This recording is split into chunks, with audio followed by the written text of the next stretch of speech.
Hey guys, welcome to my October 2021 sinking fund update. So last month I shared with you how I was managing my sinking funds as well as spending my sinking funds. So in today's video, I will also be sharing with you how I manage my sinking funds for the month of October and some of the plans that I have for these sinking funds.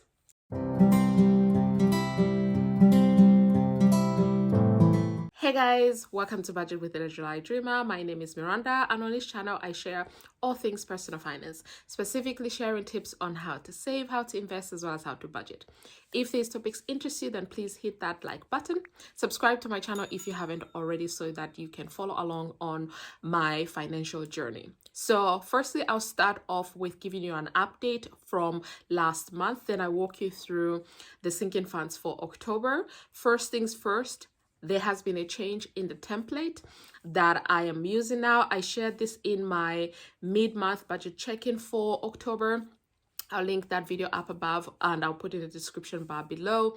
And then I have also shared it in my recent video that I shared this gone week with my November 2021 budget. So there's been a change in the tracker and how I am tracking my sinking funds, and the formatting has changed as well, but not too drastically. It's a change that I have found useful and I hope you enjoy it as well. So let's get into updates from September. So for September, the ending balance with the sinking funds, I had £462.18. So in the month of September, I actually emptied my car maintenance fund. So no, was it? Yeah, car maintenance fund, because that's where I kept the money for my car insurance as well. So I was able to renew my car insurance at the end of August, beginning of September. But then there was an extra charge that came up, which I mentioned in my September budget closeout as well. So that I overspent by £34.76. So we were starting October with a minus £34.76. Then gifts was another one which I blew the budget on. I overspent by £22.86. It was my mom's birthday, so for me it was well worth it, to be honest. Zero regrets. But I also knew that I'll be funding that sinking fund in October, so that wasn't a worry. So another thing that I did was I ended up emptying my subscriptions. So if you remember in my September update, my subscriptions were fully funded.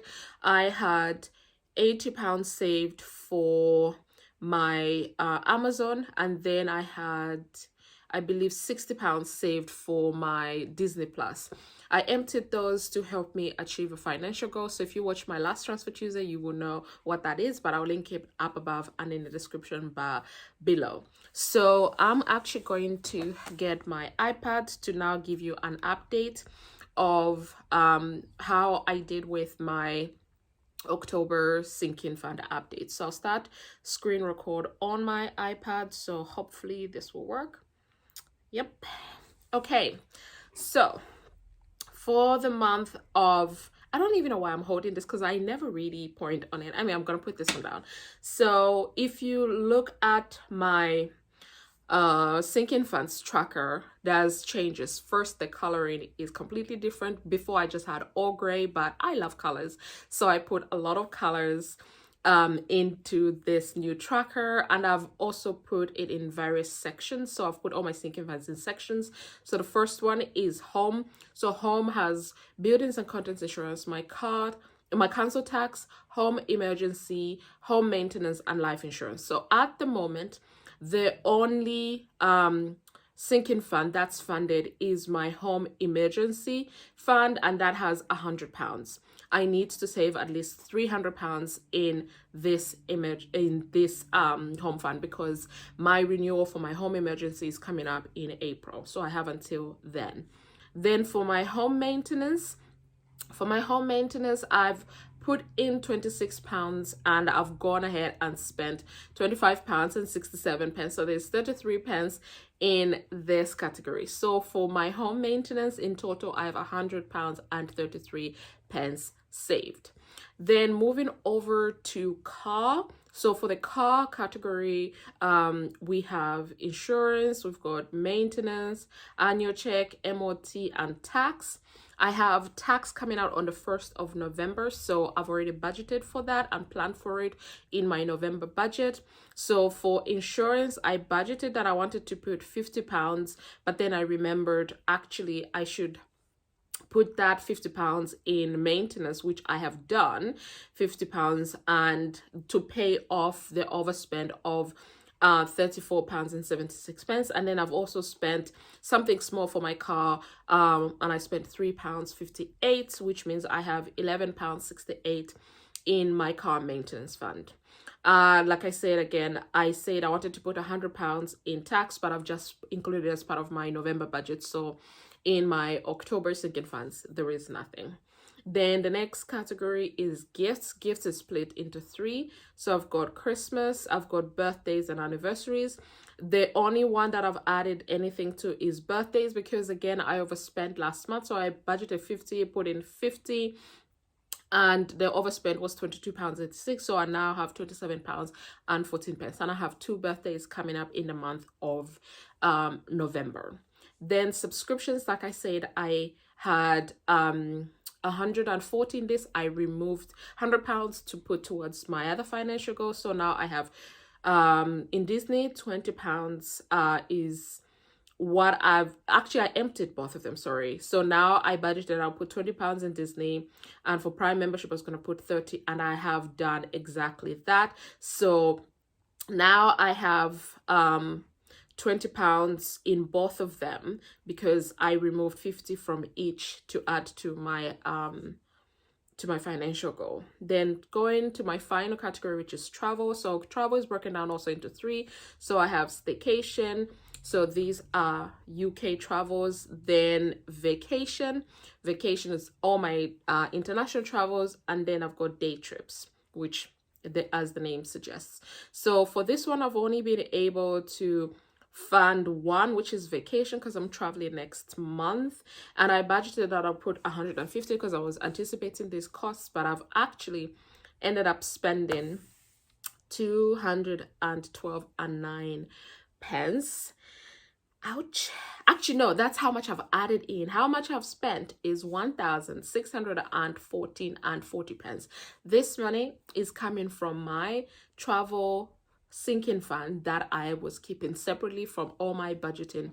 So I actually had 1,400 to start off with, then I added 212.09 pence, and I've actually spent 1,614.40 pence, which means I am deficit £2.31. So I need to replenish that, and this is all going towards my trip that I cannot wait to share with you guys. Day trips, I did do a day trip, which was totally unplanned but totally worth it. I didn't budget anything, but I ended up putting £94 and spent the entire £94 on this day trip. So I estimated that I was going to add £500 towards my sinking funds.